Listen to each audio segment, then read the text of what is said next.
கார்த்திக் பேசுகிறேன். கிட்டத்தட்ட நம்ம ஒரு 10 டேஸ் பக்கமாக எந்த வீடியோஸுமே நம்ம போடலை.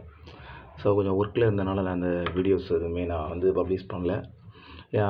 இன்றைக்கி வந்து நியூ இயர். ஸோ சும்மா மெசேஜ் தான், வேறு ஒன்றும் கிடையாது. உங்களுக்கு அடுத்து அந்த எக்ஸாம்ஸ் டீட்டெயில்ஸ் எல்லாமே ஆட்டோமேட்டிக்காக வரும். இனிமேல் வீடியோஸ் வந்து கொஞ்சம் கண்டினியூஸாக வரும். ஸோ ஆக்சுவலாக நான் 10 டேஸாக வந்துட்டு நான் அதில் கான்சன்ட்ரேட் பண்ணலை. கொஞ்சம் ஒர்க்ஸ் இருந்தனால நான் அதில் எதுவும் கான்சன்ட்ரேட் பண்ணலை.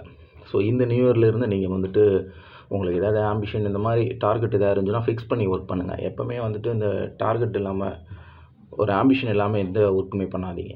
ஸோ அந்த மாதிரி எந்த ஒரு டார்கெட் இல்லாத நீங்கள் ஒரு ஆம்பிஷனை இதை வந்துட்டு நீங்கள் ஃபாலோ பண்ணும்போது அது மேக்ஸிமம் வந்துட்டு ரீச் பண்ணவே முடியாது. ஸோ இந்த நியூ இயரில் இருந்து உங்களுக்கு என்ன ஆம்பிஷன், சில பேர் ஆம்பிஷன் நிறைய இருக்குது, என்ன வேணாலும் இருக்குது. படித்து முன்னேறலாம், இல்லை நீங்கள் பாஸ் பண்ணணும், இல்லை ஏதாவது எக்ஸாம்ஸ் ட்ரை பண்ணிகிட்டு இருப்பீங்க, கவர்மெண்ட் எக்ஸாம்ஸ், டிஎன்பிசி இந்த மாதிரி.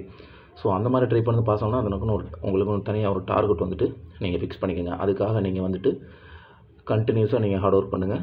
கண்டிப்பாக ஒரு நாள் வந்து அந்த டார்கெட்டை வந்து நீங்கள் அச்சீவ் பண்ணலாம்.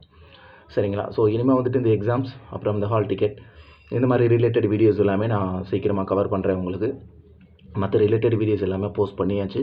ஸோ எக்ஸாம்ஸ் ரெஜிஸ்ட்ரேஷனும் நாளையோட வந்து லாஸ்ட் டேட்டு. ரெஜிஸ்ட்ரேஷன் பண்ணாதவங்க பண்ணிடுங்க. 2014க்கு முன்னாடி உள்ள ரெஜிஸ்ட்ரேஷன் நம்பருக்கு எப்படி ஃபாலோ பண்ணணுங்கிற டீட்டெயில்ஸும் நம்ம ஏற்கனவே போஸ்ட் போட்டோம். சரிங்களா? சரி, ஓகே. அனைவருக்கும் இனிய புத்தாண்டு நல்வாழ்த்துக்கள். மறக்காமல் இந்த வீடியோக்கு கீழே உங்களுடைய லைஃப் டார்கெட் என்ன, உங்கள் அச்சீவ்மெண்ட் என்ன பண்ண போகிறீங்க, உங்களுடைய ஆம்பிஷன் என்ன அப்படிங்கிறத மறக்காமல் நீங்கள் கமெண்ட் பண்ணுங்கள்.